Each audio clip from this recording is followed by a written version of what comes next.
زمینوں میں، وہ نکلے میرے ظلمت خانہ دل کے مکینوں میں۔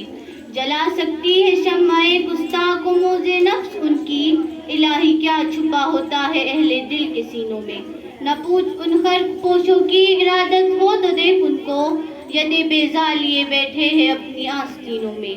بہار آئی اگر گلشن میں تو کس کام کی آئی، نشے من شاخ پہ باقی رہا نہ دل ہی سینوں میں۔ محترم حضرات، آج میں ان یاران باسپا، شہیدان عشق و وفا، وارثان بلال اور سراخیل آزادی کے تذکرے کی سعادت حاصل کر رہی ہوں، جن کا قلب و جگر اسلام کی عظمت سے معمور تھا، جن کے چہرے پر عزم و استقلال کی کرنیں جلوہ فکن تھی، جن کا دل جذبہ جہاد سے سرشار تھا، جنہوں نے اپنی زندگی اسلام کی سربلندی اور اعلاء کلمت اللہ کے لیے وقف کر دی، جن کی ایک تاریخ ہے، جن کی ایک داستان ہے، جنہوں نے ہر دور میں اسلام کی آبیاری کی ہے اور اس چمنستان اسلام کی طرف بڑھنے والے ہر باد سموم کی راہ میں دیوار آہنی بن کر حائل ہو گئے۔ محترم حضرات، اس چمنستان عالم کا پتا پتا اور بوٹا بوٹا اس بات پر شاہد ہے کہ یہ طبقہ ان اصحاب فکر و نظر، وارثان قلب و جگر کا طبقہ ہے، جنہوں نے تاریخ کے ہر نازک موڑ میں اس امت کی رہنمائی اور دستہ فرمائی ہے۔ یہ ان یاران باسپا اور شہیدان عشق و وفا کا قافلہ ہے، جنہوں نے ہر دور میں باطل کا مقابلہ کیا۔ جب بھی باطل نے حق کو چیلنج کیا، انہوں نے اس کے چیلنج کو قبول کیا اور سربکف میدان میں آ نکلے۔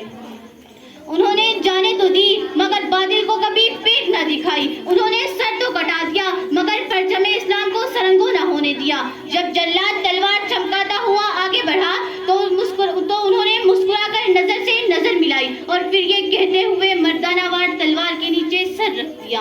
خوشا وقتے کہ میری موت تیرے کوچے میں آ جائے، یہی تو زندگی کا آخری ارمان ہے ساقی۔ غرض یہ، انہوں نے ہر محاذ پر باطل کا مقابلہ کیا اور ہر طرح سے مقابلہ کیا۔ ضرورت پڑی تو گولی چلائی، ضرورت پڑی تو تلواریں چلائی، تلواریں پھینکی، قلم اٹھا لیا، ضرورت پڑی تو اپنی شعلہ نوائیوں سے طوفانی تند و تیز شرکس کو بے باک کام لیا، ضرورت پڑی تو قوم کے ننھے ننھے نونہالوں کی تربیت و اصلاح فرما کر باطل کے لیے دیوار آہنی اور فولادی لشکر بنا دیا۔ آج میں انہی جیالوں اور سرفروشان اسلام کی تھوڑی سی تاریخ اور ادنا سی جھلک دکھانا چاہتی ہوں کہ انہوں نے جنگ آزادی میں کیا کارنامہ انجام دیا ہے اور ان کا کیا مقام رہا ہے۔ جناب والا، جب ہندوستان کی مقدس سرزمین پر انگریزوں کا ناپاک سایہ پڑا اور وہ اپنی شاطرانہ و عیارانہ چالوں سے یہاں کے مالک بن بیٹھے، جب باشندگان ہند پر طرح طرح کے ظلم و ستم کے پہاڑ توڑے جانے لگے، جب ہندوستانیوں کو غلام بنایا جانے لگا، جب ہندوستانیوں کا خون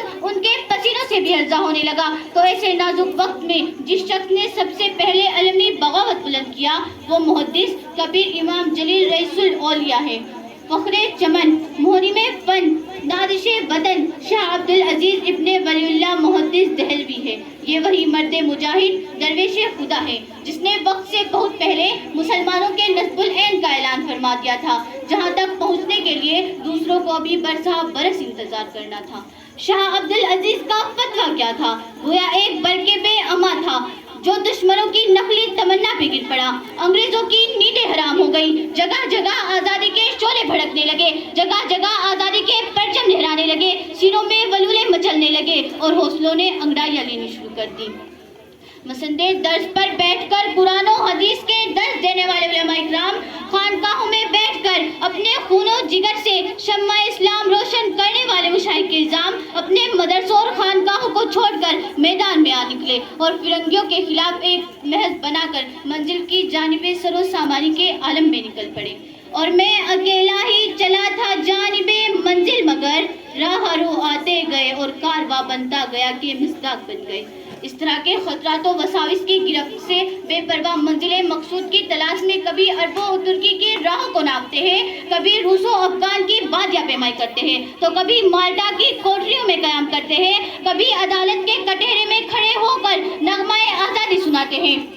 کبھی پھانسی کے پھندوں کو چوم کر منزل کا نشان پوچھتے ہیں، کبھی ریوالور کی لبلبی پر انگلی رکھ دیتے ہیں کہ شاید گولیوں کی سنسناہٹ ہی منزل کا پتہ بتا سکے۔ غرض یہ، ان دیوانوں نے ہر راہ سے منزل تک پہنچنے کی کوشش کی اور پہنچ کر ہی دم لیا۔ تاریخ ہند ہم سے کہتی ہے، اس بزم جنوں کے دیوانے ہر راہ سے پہنچے محفل تک،